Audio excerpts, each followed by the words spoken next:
Hey everyone, welcome to Dustin the Blind Minnesotan.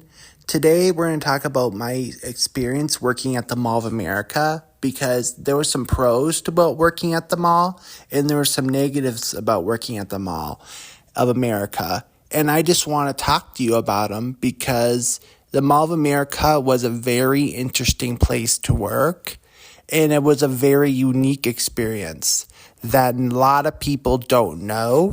And a lot of people don't understand because you don't understand it until you actually work there. And every department at the Mall of America is going to have a different experience, and every person is going to have a different experience.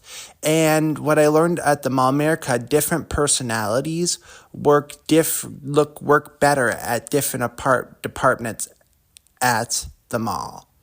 So we'll get into that, and I haven't made a podcast episode in a while because I've been focusing more on my YouTube channel called Dustin the Blind Minnesotan. It's the same name as the podcast on purpose, and I've been taking city bus routes here around Minnesota and filming them, and I've been making them into YouTube shorts.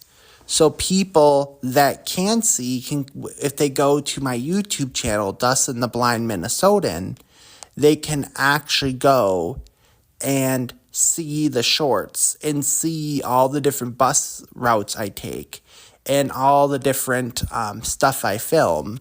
So people coming to Minnesota, wanting to move to Minnesota, or visiting Minnesota can kind of know the bus system. And they can get around independently and have a good time here in the state. I know some people say all American suburbs look the same. Yes, a lot of our suburbs are cookie cutter, but some of like the strip malls out in New Hope, Crystal, Robbinsdale, Fridley, Roseville, you might have a Target, a Macy's, a Kohl's, and all that stuff, but between those businesses, there's mom and pop businesses. And some of those mom and pop businesses sell unique stuff. So, of course, like in the suburbs of the United States, a lot of the big stores are going to be the same in each suburb.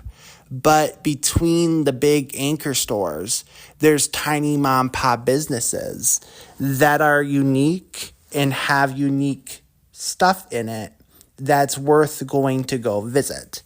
So that's why I make the little short videos and I put them on the YouTube channel. So then people can go and actually see, like, cool, next to this Target in New Hope, there is a mom and pop coffee shop that's unique. Oh, next to this Target in New Hope, there's a mom and pop haircut place that we can go check out.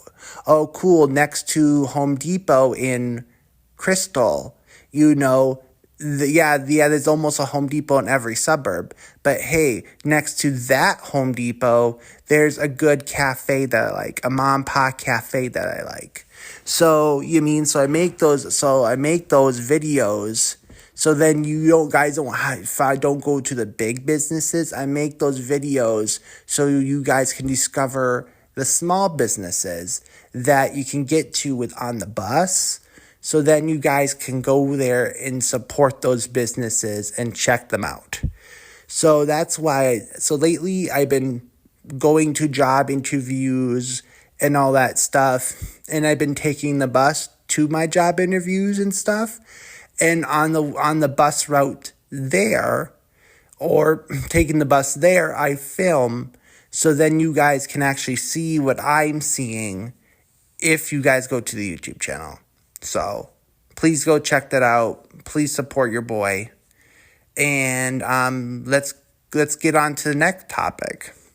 So when I moved to downtown Minneapolis to work at Nordstrom Rack in downtown Minneapolis, I was transferred there from the Maple Grove store. And so I signed a lease. I was so excited to start working at the Nordstrom Rack store in downtown Minneapolis, and they closed the store on me. But now I have rent to pay. So I was able to get a job at the Mall of America. And that was a very unique experience for me. When I first moved to downtown Minneapolis, I didn't know any of the bus routes. The only one I knew was the Maple Grove, the Brooklyn Center, and the Brooklyn Park ones. So the only way I knew to get to work was with the Blue Line train. Well, the Blue Line train was never safe. It always had drug dealers on them, people doing drugs, homeless people sleeping on the train. In the summer, the Blue Line train is very, very safe because the homeless people are sleeping outside. But in the winter, when it's cold and below 30 degrees, a lot of homeless people don't want to sleep outside anymore. So then they start sleeping on the train. So the train, they don't make sure that you pay before you hop on it. So the train was a very unsafe, unpleasant experience. So at first, the first 2 months I worked there, I really hated going to work because I would have to deal with all these druggies. The homeless people kept on delaying the train because they would walk on the tracks and dance. And on purpose, delaying the train, making me wait late for work. And one day I went up to my boss and I said, his name was Lucas. And because Lucas lives in South Minneapolis, I had to have a talk with him. Like, hey, man, I can't be doing early mornings and late nights because of this incident with the homeless people on the train. And then he told me about the D-Line bus. And I took the D-Line bus to work, and my life 95% improved. Just taking the D-Line bus, because the D-Line bus makes sure that, in other buses, make sure that people pay before they get on the bus. So they make sure that they pay right by the driver. So, and then not a lot of homeless people also sleep on the bus, on the D-Line bus. So even if the driver didn't force them to pay, most people are on the train because the train has more space. So, and then also the people who take the D-Line train from Brooklyn Center through downtown, through South Minneapolis, and then into Bloomington, a lot of the people who take the D-Line train, because they're tough and they live in Brooklyn Center, they don't put up with the homeless people. So they would literally, the people from Brooklyn Center would literally team up and kick the homeless people off the bus. And I was so happy because the bus is not made for homeless people to sleep on. If they're homeless because they can't afford rent, I get that. But if they're homeless because they choose to get high and not work all day, those people I do not feel sorry for. Those people can freeze to death. So, in my opinion. So the people from Brooklyn Center would scare those homeless people off the bus, and then the bus would be completely safe. So even now, when I still go to the Mall of America, I will take the bus to downtown, and then I will literally hop on the D bus, and then I'll literally take the D bus to the Mall of America. Because I will still take the train, the Blue Line train, but I avoid it when possible. I take busing first, I take biking first, I take walking first, and if I really need to take the train, that's when I break down and I get some PTSD and I get on the train. So it's just shocking that,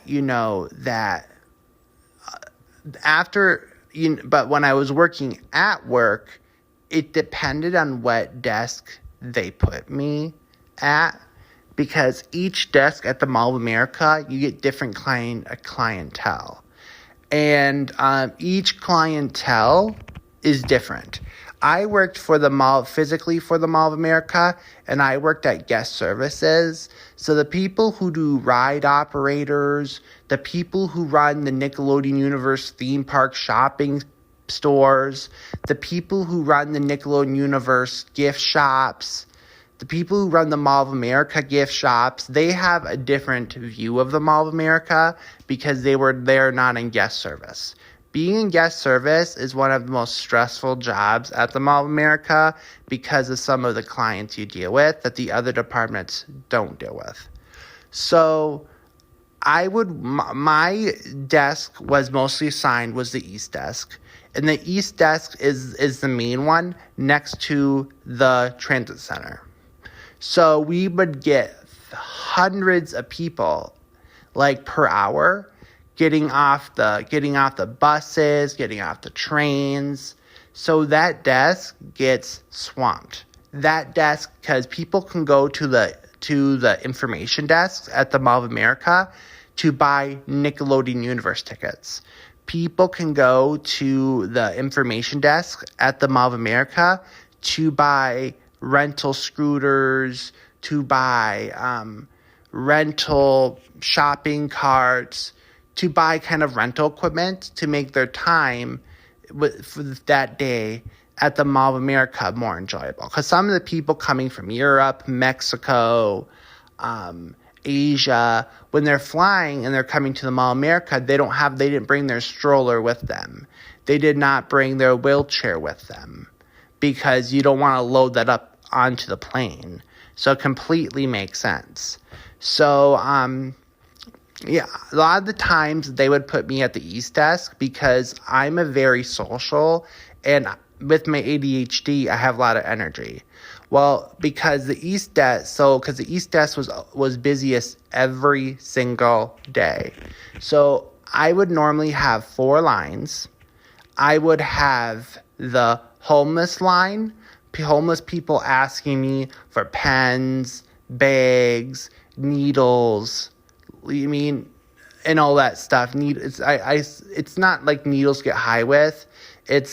When they ask for needles, I had to call Mall of America security because that means they needed an EpiPen because someone overdosed at the transit station next to me. So they would ask for needle, EpiPen needle, and then then I'll call security to deal with that because I wasn't trained in that. That's security's deal.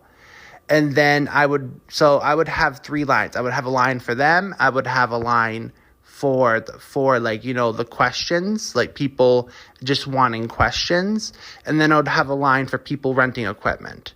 So I would kind of have like 3 lines. And then my partner, that East desk, you always have like a partner with you. And that partner would do like returns, refunds, problems with the tickets. So I had 3 lines. My partner had a line that just done with ticket problems. So, and then we had a third person at the desk. And the third person at the desk did not really do customer service work. They were called the supply grabber. So the supply grabber would grab like the carts and stuff for me. So when I tell supply grabber, hey, we need this, hey, we need that, their job is just to stand there and look pretty and grab things for me. And a lot of the supply grabbers were like teenagers, 15, 16, 17 years old, who couldn't do things legally over 18 yet. So we had a lot of teenagers that worked in guest service, and they would be like our supply getters at the East desk. And so those days, they always got their exercise. And the funny part is the East desk is not even the best place to get a rental tickets and for your equipment and to buy Nickelodeon tickets for the equipment. Actually, the West desk is the best place to do that stuff, but a lot of people don't even know the West desk exists because people go to the first customer service desk that they see, but they don't think about which one's truly the best. So that was very, very interesting, that desk, and then because it's always busy. And the busiest time for that desk was Thursday night, Friday all day, Saturday all day, and Sunday until like 5 p.m. because people normally go home or they go back from vacation around 4 or 5.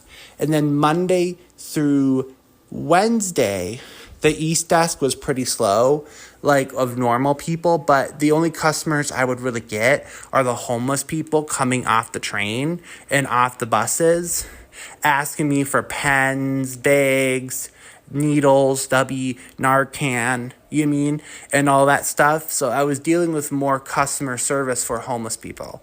And then on Tuesday, once in a while, I might get moms who are taking their kids to Toddler Tuesday, who took the train or the bus to get there.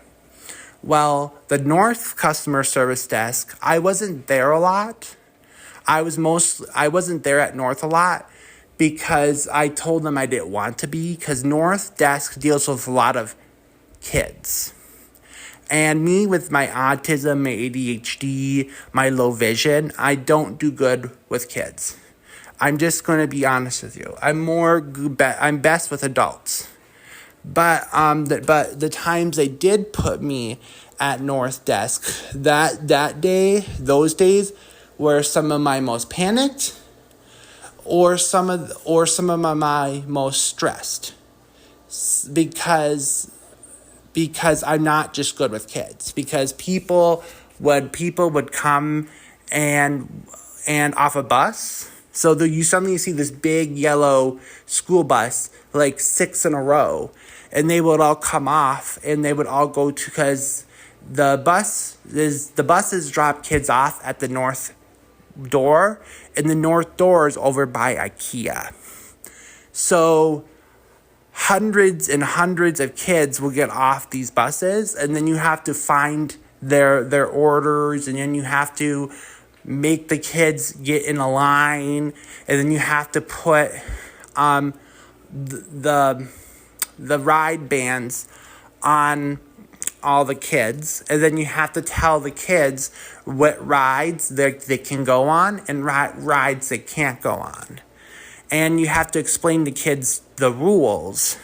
So then the kids are, not destroying half the Mall of America. So then, the kids would come and you would tell them about the theme park, and kids don't want to listen there because they're so excited because they're at the mall. So then, you have to remember to have patience with them, because these are kids. They don't know better, because they're just, excited and happy to be there because they're going to get out of school. So, so the North Desk was that Monday through Friday. It was a lot of schools. And then the North Desk gets a lot of people from the airport in the hotels, because there's 2 ways you can get to the Mall of America from the airport. You can take the train, or there's a bus that goes from the airport to the Mall of America. And also the hotel shuttles, you can Uber to your hotel, and then you can take the hotel shuttle, and the hotel shuttle will drop you off at the north door of the Mall of America. And then the airport shuttle dropped you off at the north door of the Mall of America. So sometimes you would get that rush too, but a lot of people don't take that route, because most people, when they get off the plane, they want to go to Mall of America right away. They hop on the train and they go to East Desk.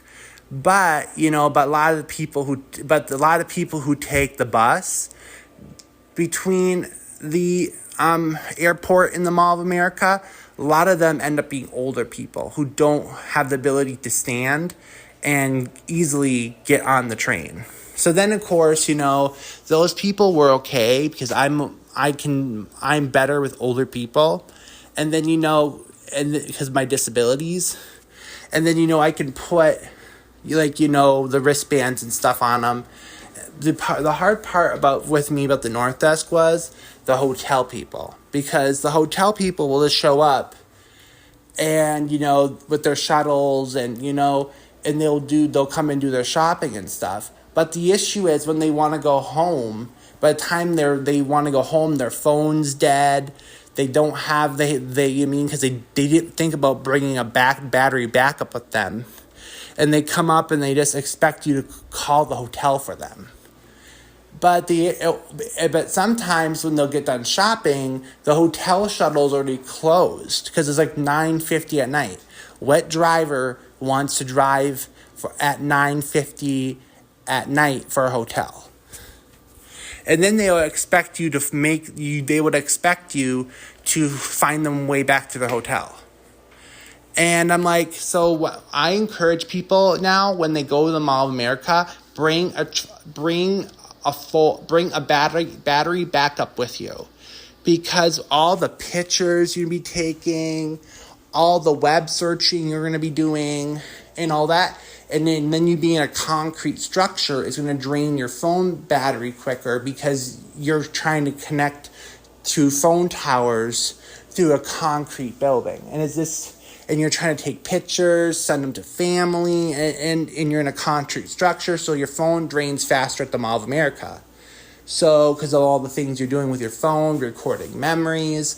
But so these people, the hotel people, were not thinking ahead, and they were not planning for, oh yeah, we'll be taking pictures, calling, videos, we should bring a battery backup.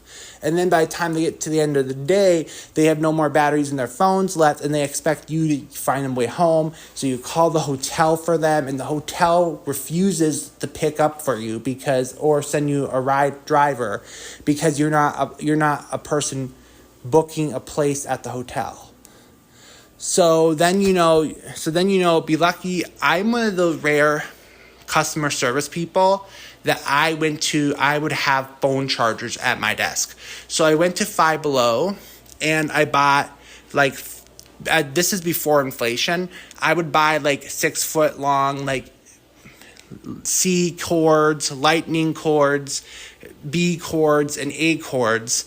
So then I bought this multiple plug USB box, and then I would bring it to me with work every day when I was assigned the North Desk. And then I would plug it into the desk, and every time someone came up to me and said their phone was dead, I just gave them one of the phone cords I had plugged into the counter, so then they can sit there, charge their phone as they're talking to me about their experience at the mall, and when I'm helping other guests at the North Desk. And then, by the time I answer their questions, like, hey, I'm doing this tomorrow, should I do that? Or because they're tourists and they're staying at the hotel, they want to do other things than the Mall of America. So by the time I explain to them other things they can do and stuff, their phone is halfway charged because, they've been there for 10 to 15 minutes asking continuous questions. Or they're sitting there waiting as I'm helping other guests. Boom, their phone is charged, or enough charge where they can get an Uber and get a Lyft and get back to the hotel, or enough charge where they can call the hotel and get their shuttle. So you mean the North Desk to me was a little bit more. You had to actually think, okay, these people are staying here. And I didn't grow up in Bloomington, so I don't know any of the hotels. I don't know any of the roads. I don't know anything around the Mall of America. I still don't. So sometimes when I was confused, I have 3 coworkers that live in Bloomington at the time, Patrick, Cheryl, and Jody. So I would sometimes have to call them on the phones downstairs and say, hey, where's American Boulevard and how can I get there? Because this taxi company or this Uber driver or this shelter or this hotel shuttle won't take them. How can they bus there, walk there, whatever you mean? And then Jody, Cheryl, or Patrick would tell me because, they live in Bloomington. So the issue is I have no clue. Technically, when I worked in Bloomington, I had no clue what was around me. Technically, there could be a giant military base right outside the Mall of America where they're testing nuclear weapons, and I would have no clue. Because, I lived in downtown Minneapolis, so I knew everything between downtown Minneapolis and Richfield. I didn't really know anything about Bloomington because Bloomington is a car-centric city. And because Bloomington's a car-centric city, I can't travel around it. that well. So I didn't even know Bloomington when I worked there. So when people would ask me, oh, where's the closest ice rink? Or where's that? I had no clue. But be lucky, I kind of knew more about Richfield. So because when I lived in downtown Minneapolis, I was exploring the first ring suburbs where I can easily bus to and bus back home. So I would just send them to Richfield. Hey, where is the closest ice rink? Oh, it's in Richfield. It's called the Richfield Ice Arena. It should be on blah blah blah blah blah blah blah blah blah blah blah. And I would kind of tell them the road, and then I said, oh, you can take this bus, this bus, this bus, this bus, this bus, and I could tell them how to bus there because a lot of the tourists that are there in the hotels, they don't have a car. So they're relying on a bus, a taxi, or whatever to get there. And a lot of them, they didn't have a lot of money because, you're blowing all your money at the mall. So then I would tell them how to get there. So maybe, when Cheryl, Patrick, or Jody was there and they were working on the phones or at a desk, I could call them and I could ask them for a closer location that they could walk to. But, so when I was at the Mall of America, I wasn't the best customer service person ever because I didn't know the area. If you talk to me about things to do up in St. Cloud, where I grew up, things to do in Maple Grove, things to do in Brooklyn Park, things to do in Brooklyn Center, I can give you a whole list. But the issue is, as a visually impaired man, that when you can't drive and you can't just go everywhere in the state, your knowledge is kind of limited. So when I was at the Mall of America, I tried my best to be a good customer service person, but because I can't hop and drive like everyone else, I don't know the metro like everyone else, even if I've been here my whole life. So I would send a lot of people to Richfield, like, okay, cool, hey, we don't want no more corporate restaurants. Where can we go to get some pa restaurants? When I was working at the North Desk, and I would send them to Lake Street in South Minneapolis. I would send them to Hennepin Avenue in downtown Minneapolis. I would send them to Nicollet Mall / Nicollet Avenue in South Minneapolis. I would send them there, and I would tell them I'll write down on a piece of paper what buses to take, and because those buses run every half an hour from 6:30 a.m. to 12:30 p.m. So I knew they'll be able to get back to Bloomington, back to go eat someplace unique. So the North Desk was more about dealing with customers, like out of the hotel, and and whatever. And some customers, who stayed at the hotels and stuff, had a rental car, and they just parked at the north door by IKEA and stuff, because that's the hotel guides told them where to park, because they're new to Minnesota, they don't know nothing about Minnesota, so they follow the hotel guides to the T. But then after they talked to me at the North Desk, because I told them about things to do in Brooklyn Park, Brooklyn Center, Robbinsdale, Crystal, New Hope, that they can drive to, that's when they're like, cool, they didn't have to follow the guide step to step anymore. So also it depended at the Mall of America what guest service person you talk to, because Cheryl, and Jody, they have never lived in the Northern Metro. So when they would give guests advice, they would tell them things to do in the Southern Metro. And I would tell them things to do if they have a car or access to a car, what to do in the Northern Metro, Minneapolis Metro. And then we had one lady, her name was Vicky, and she lived in St. Paul. So there's a 55 bus that goes from the Mall of America to downtown St. Paul. So she would tell people when they wanted something to do more outside the state, she would tell people what to do in St. Paul because she lived in St. Paul. So every person at the guest service at the Mall of America gives different advice because we're giving you advice on things to do from our life experiences. So, and also based on what mode of transportation you have when you get to the mall. So that was just always very interesting to me, was like how me and Cheryl one day are just working right next to each other, and our customers are having two different Mall of America experiences because I'm giving my guests different advice or different travel plans than than Cheryl next to me. Because Cheryl has a different things that she likes to do in the state of Minnesota. So then she's giving them different advice.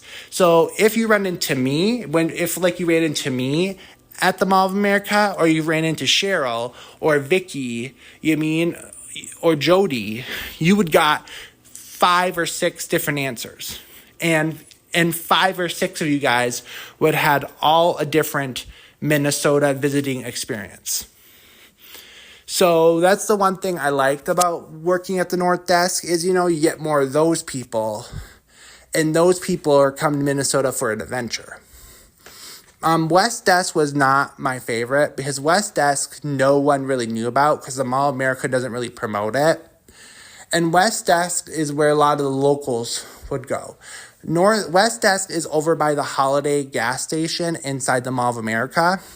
And that desk is the best place to get rental scooters, to get rental strollers, and all that stuff at the Mall of America, because that desk has the biggest supply closet of all of them. So it can hold more stuff, just more stuff. So, and then we had the Apple store on the West End. We had the Nordstrom store at the West End. We also had more high-end stores. And then the West parking ramp had more locals, because most people who will shop at like a Nordstrom Rack or Nordstrom or an Apple, a lot of them that came in through that West Desk, the only way to get through the West Desk is by car. So, and a lot of people don't know the West Desk exists. A lot of tourism. So the only people that know that exists is the locals. So, and because the people who live in Bloomington know about the Mall of America already because it's next to their house, they don't really have any questions for you. And because they don't really have any questions for you, you just sit there bored all day. So, and I always, that day I would bring, like when they sent me there, most of the times I was between East and West. And the days I was at the West Desk, I would literally bring paper, a notepad with me, and I would literally get paid to draw all day. Because sometimes at the West Desk, I would sit there for 8 to 12 hours straight and not have a single customer. So I would sit there and I would just draw all day. I'm like, cool, I'm getting paid to just sit here, stare at the toilets, because this right across from me is the West toilets. Sit there, and then I can look left, there's the Holiday gas station, and I can sit there and watch people type in their pins into the Holiday ATM.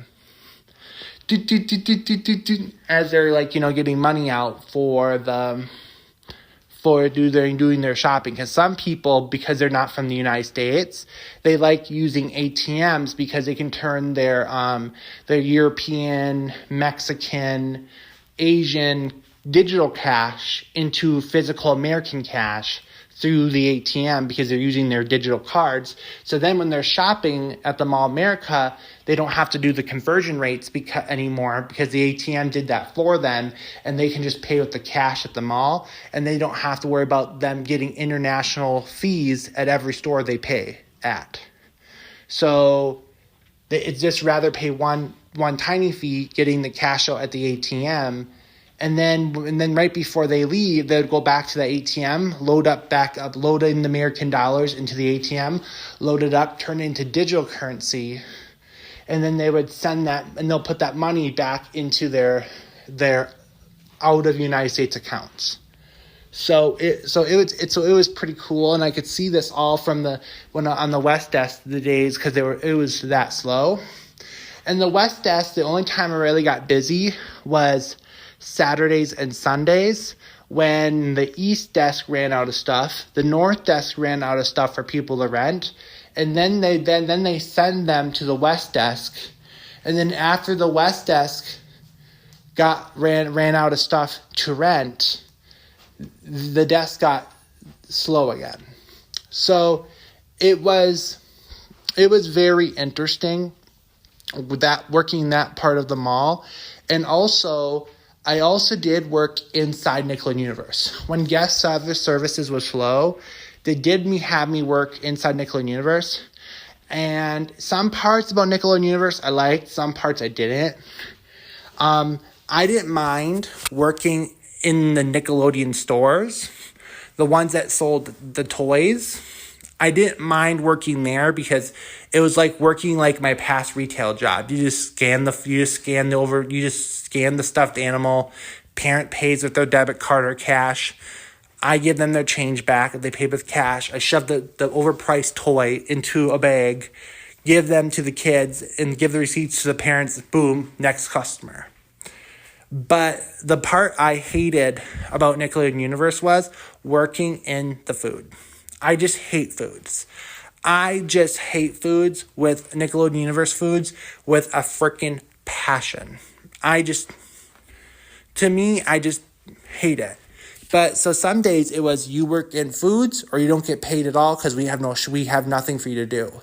So then I would make popcorn, very expensive high-end slushies in Nickelodeon Universe and stuff. And I just, because, I hate where, like, with foods, after every customer, you have to change your gloves. Technically.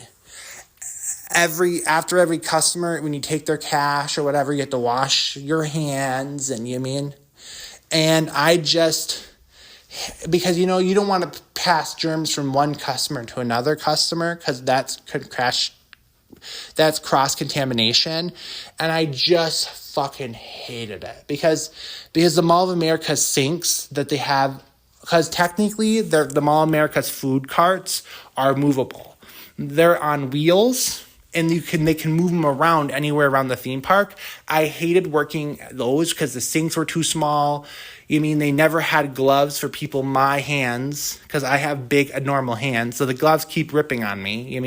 And when I'm running around making foods, I'm warm because of the food machines, and then I sweat even when I'm not warm. So then I'm like a greasy pig trying to put on like rubber gloves, and they don't slide in right. And I just hated those days working in food.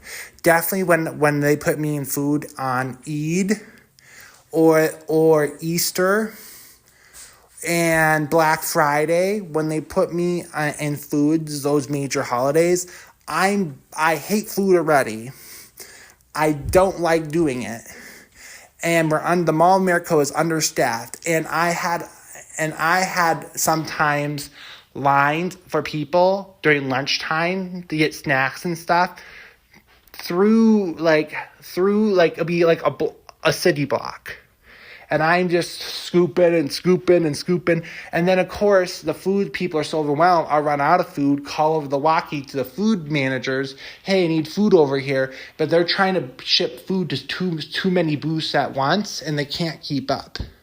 So, it was just, I just don't like food. And to me, I was just laughing because to me, because of my disability, I'm a more logical person. I'm like, why the fuck would someone pay $10 for cheesy Mall of America popcorn when they can go upstairs right there to the third level of the food court and pay $10 and they can get a burger and fry and a soda from AMW, root beer?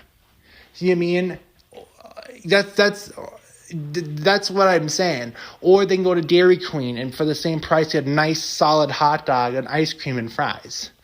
Or they can go to the Sugar Factory and get something very nice for the same price.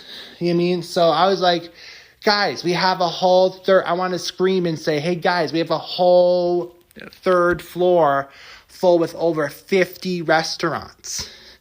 Why are you here? Go upstairs and leave me alone. Go to the people who like working in food. Go to the people who like to be waitresses. Go to the people who like working in the kitchens. You mean? That's why they work in the restaurants on purpose on the third floor. Not me. I'm here just trying to pay my rent. The people who are the waitresses and up there upstairs on the third floor, they're waitresses and bartenders on purpose because they like working in the food industry. Not me.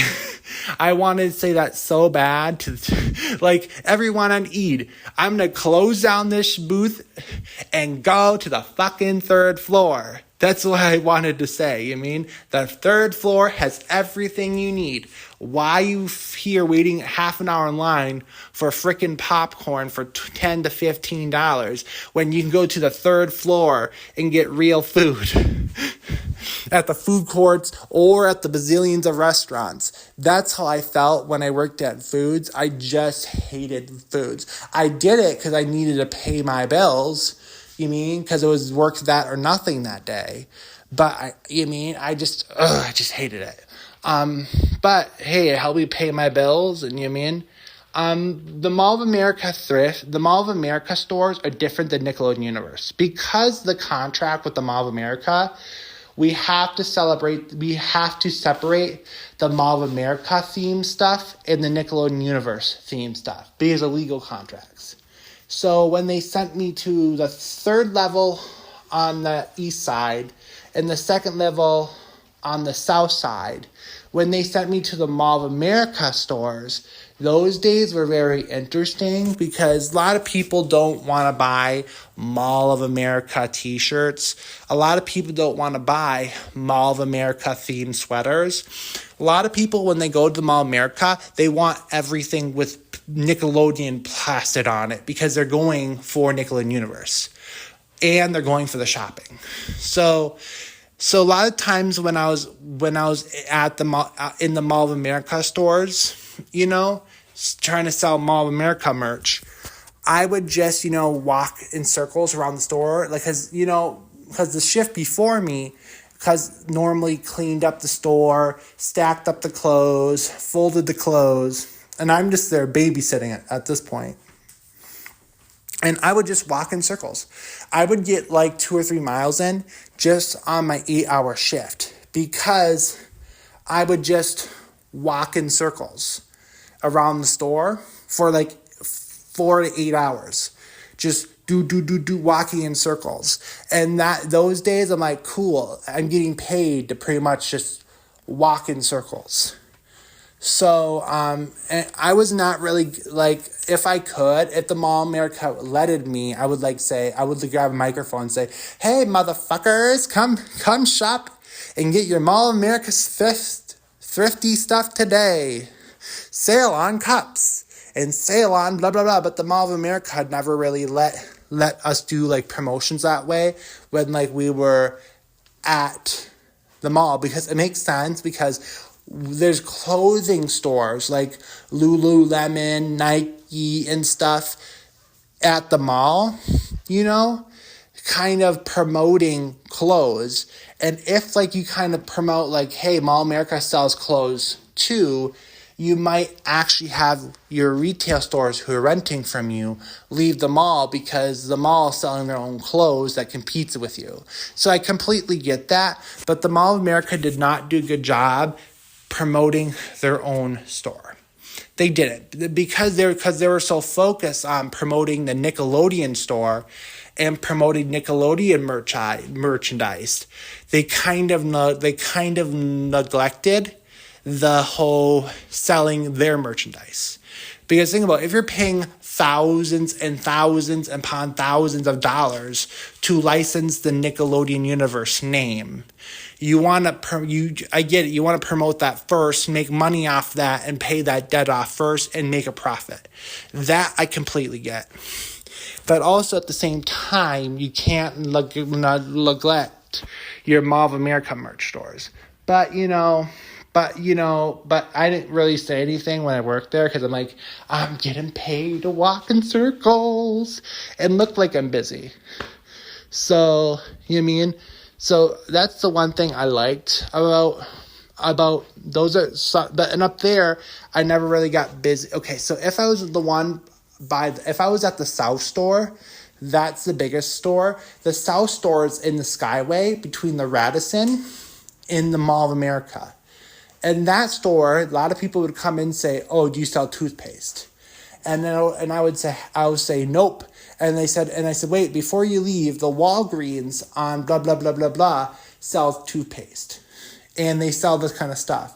So I would kind of direct people, like if our store didn't sell something in the South store in the Skyway that we did not sell, I would send them to the Walgreens on the east side of the mall on the third floor, and I would have them buy stuff there. So then they don't have to leave the mall premises to Walgreens. Yes, would be more expensive than going to Walmart or Target. That's just 2 blocks away from the Mall of America. But most people are going to that store so they can go there, grab the stuff, get back to their hotel, and deal with their kids. You mean? Because they don't want to put their kids in a screaming car, and then take them to a store, drive back to the hotel. No, they just want to get something at the mall, get back to their Radisson, and just hide in their rooms and just distract their kids with TV. So, so I would just send them to the Walgreens that if something that we didn't sell. And some things, that we did sell, you're trying to, you want them to buy that overpriced soda, because if they buy that overpriced soda, you get paid. So, that kind of stuff, I would say, hey, yeah, we have soda here. I know it's a little bit more expensive than the other areas, but you don't have to walk further into the mall. That's the way when they complained about price. But if they want something like toilet paper or whatever, because sometimes hotel toilet paper just sucks, you just want to bring your own, or they want toothbrushes or toothpaste, things that our store did not sell, I would just send them to Walgreens. When I was at the East store, our store was way smaller, and we had less options than the South store. That's on the second level. So then, if there, we even have less foot traffic because the store is so small.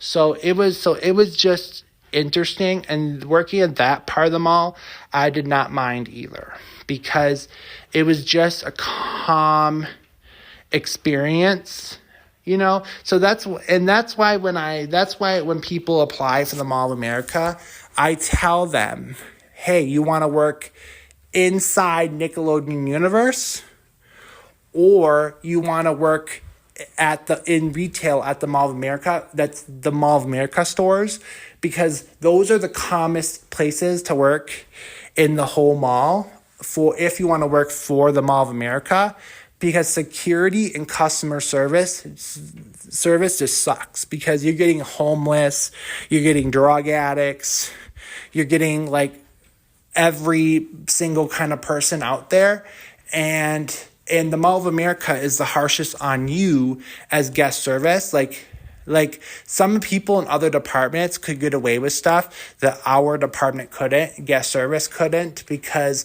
guest service, when people walk into the Mall of America, we're the first people that you saw.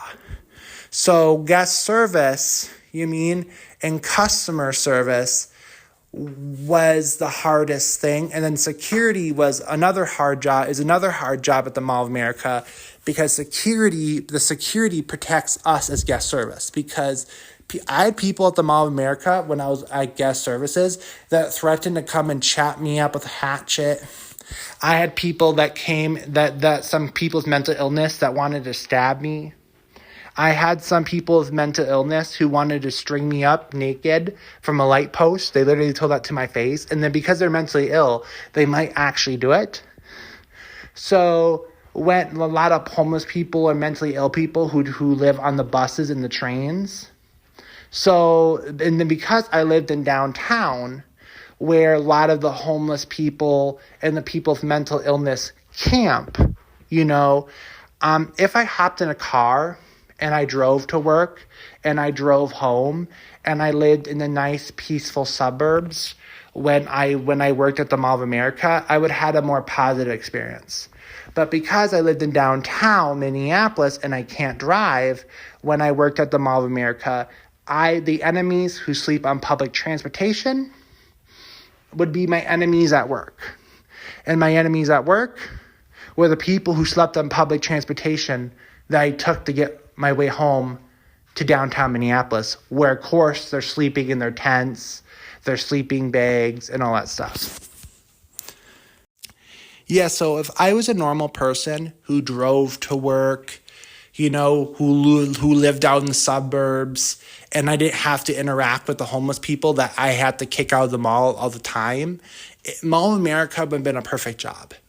The only reason why Mall of America wasn't perfect is because I lived in downtown and I always ran into the people that were causing problems at the Mall of America because me as a visually impaired man had to take public transportation home for me to get home when I lived in downtown Minneapolis.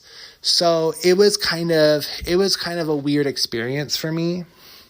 But I actually, if I can go back in time and tell myself not to move to downtown Minneapolis, I would have, because, downtown Minneapolis wasn't the best experience for me. If I go back in time and tell myself, like, hey, just to let you know, the Nordstrom Rack is going to close their store 2 weeks in of your lease, I would go back in time, stop myself from taking that promotion, stop myself from going downtown, and I would just found a low-income apartment building in Maple Grove or in Brooklyn Park or Brooklyn Center, and I would just Uber to Nordstrom Rack in Maple Grove, and I would just stay there. I would just stay there, work there, and I would still be working there to this day. The only reason why I worked at the Mall of America is because I moved to downtown. But I also do not have some regrets, because this is how I met my friend Jody, my friend Cheryl, my friend Erwin, and that stuff. If I haven't worked at the Mall of America, my friend Trent, if I haven't worked at the Mall of America, I would never met these amazing people. And they're really amazing people. And when I go to the Mall of America by myself, I will tell them that I'm coming. So, and even when I go there with my friend Paul or my friend Trina or with my cousin Katie, I will go down there and I'll let them know that I'm coming. And then I would at least go, because they're at work and they're busy. They're not supposed to be talking to people when they're at work. But at least I'll go and say hi and I'll wave, and if they're not busy, if I'm going on a Tuesday or Wednesday or a Thursday or a Friday, if it's a weekend, I can't really talk to them because they're always so busy. But if I go during the weekday, I actually make time to go see them because I actually liked working with them. The other negative about the Mall of America was the schedules they gave me, because some days they would make me work from 2 to 10. Some days they're not make me, but if I wanted to get paid, I was forced to. And because I need to make money for rent. So then, some days they'd have me work from 2 to 10, and then the next day they'll have me work from 8 to 3. The next day they would have me work from this to that, this to that, this to that. And, I hated one of the days that they had me work late, and then they had me open, and then they had me work late, and then they had me open, and 3 days in a row, and I barely got no sleep. So I was just like, really? Really? But the days where they had me work, from 8 to 5 or 8 to 6 or from noon to 10, those days were normally my favorite because the shifts were like normal shifts. And if the Mall of America, for example, gave me a reliable schedule, because if they said, okay, Dustin, we need night people, so we're going to have you work every day from noon to 10, or we're just going to have you work every day from 1 to 10, or we're just going to have you work every day from, if they just did that, like, I would have been less angry because my autistic body and my disability, we can build a schedule around that. And then my body can get normal sleep. I can have a normal routine, and all that stuff, and I would have been fine. All these interviews and stuff I'm going on to that are like this last couple of months that I've been going to, I tell employers, I'm fine with working evening and night shifts as long as they're consistent. Like, if you want me to work from 2 to 10 or 1 to 10 or noon to 10, I'm willing to do it. But as long as you make that like my schedule every single day. But the issue in the retail industry and the minimum wage industry, they don't do that. They're like, okay, we're just gonna give you the worst schedule. It's like they want people to quit. Because they're like, one day we're gonna make you close, one day we're gonna make you open, one day we're gonna make you mid shift, and they don't make it consistent. If retail companies, fast food companies want to keep employees, they need to. Yeah, it's retail, but they need to treat them like how office jobs treat their 9 to 5 employees. You know what I'm saying? They need to say, okay, we have a shift from noon to 10, or we have a shift from 1 to 10, whatever the way they want to do it, and it's going to be your shift every single day until you quit this company, or until you die, or until you leave this company. Because if they did that, they would get more. It would be more like a 9 to 5 schedule, and then more people would do retail jobs for a full-time career. And then they would have permanent employees, and then they wouldn't have turnover because, the people are willing to do that because it's a consistent schedule. And also, companies need to start. Hard part about Mall of America was because we were the busiest on the weekends. I could barely ever get a weekend off. So because they would give me a random Tuesday or Wednesday off. And I'm like, well, all my family is Monday through Friday jobs. I don't want a Tuesday off because I want a day off to spend time with my family. And I can't spend time with my family when they're all at work. So that was another issue at the Mall of America. Because of the work schedule, you don't ever have a life. So I wish retail stores and restaurants like Mall of America, they would give their employees 2 Sundays off a month. Because then their families that have 9 to 5 jobs, Monday through Friday, can go see them 2 Sundays a month. Because so then when you're working in those retail industries, you actually in tourism industries, you can actually have a life outside of work, and then people would actually want to work there. And because people would actually want to work there, it'll be set up like a 9 to 5 job. They would not have so many employee turnover. And they would actually have someone who wants to work there for 20, 30, 40 years without trying to escape. So the Mall of America is like any other retail job kind of thing, They don't give you good, consistent schedules. And if they gave me, for example, good, consistent schedule, like every day you're working from 1 to 10, and you'll get 2 Sundays off a month. Or if they did that kind of stuff, I would have stayed at the company. I would actually find an apartment near Bloomington. I would actually Uber to work, and I would actually be happy to completely work at the Mall of America. Because the issue when I was working at the Mall of America, I would work on holidays and I would work on weekends because the mall said I had to. Or you get fired and you don't get paid, and then I can't make rent, and then I'm fucked. So so I had to work weekends, and then I had to work holidays. So then they only gave me during the week off. So then I couldn't see my family who works Monday through Friday jobs And my whole life kind of became a giant depression hole, because when you can't see your brother, you can't see your mom, you can't see your dad, you can't see your sister, because they all have Monday through Friday lives and you don't. You mean it just, and you don't, and the mall won't give you 2 days off, 2 Sundays off a month to go see them, or 2 Saturdays a month to go see them. You mean you get depressed. And then when I was working at the Mall of America, I was getting depressed because I couldn't really see my family. And my sister made my day on a Saturday when her and her friend actually came to the mall, and I actually could see her. And another issue is also because I can't drive, and my parents live in an area without public transportation, and I can't just hop on a bus after work, go see them, hop on a bus and head home. It also adds a barrier as a visually impaired man.